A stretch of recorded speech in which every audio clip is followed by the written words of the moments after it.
बिस्मिल्लाहिर्रहमानिर्रहीम। अस्सलाम वालेकुम व्यूअर्स, मैं हूँ शेफ़ सारा।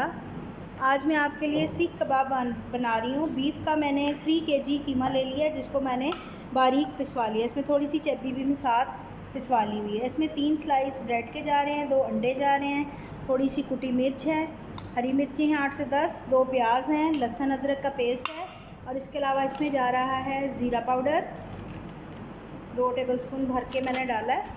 इसके अलावा इसमें जाएगा नमक, ये आपके अपने जायके के मुताबिक है, और थोड़ा सा पिसा गरम मसाला। तो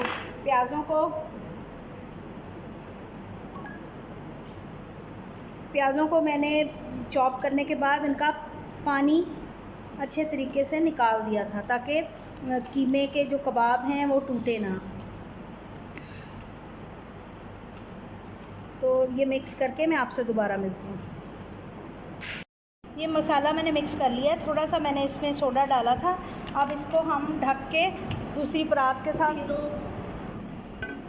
थोड़ी देर ढक के रख देंगे। इसमें बिल्कुल बारबेक्यू की खुशबू आ जाएगी। फिर इसके बाद हम सीख कबाब बनाएंगे। इसको थोड़ी देर फ्रिज में रखेंगे ताकि ये अच्छे तरीके से बारबेक्यू की बहुत अच्छी खुशबू आ रही है। अब इस तरह से आपने कोई भी रॉड ले लेनी है, सीख ले लेनी है, और उस पर आपने कबाब लगाते जाना है। अगर बारबेक्यू करना है तो फिर आपने कोयले दहला के फिर उसमें कर लेना है। अगर आपने शैलो फ्राई करने हैं तो फिर इस तरह से आपने कबाब बनाते जाना है और उनको फ्राई करते जाना है। ये मैंने अभी फ्रोज़न करने हैं, इसलिए मैं बाद में करूँगी।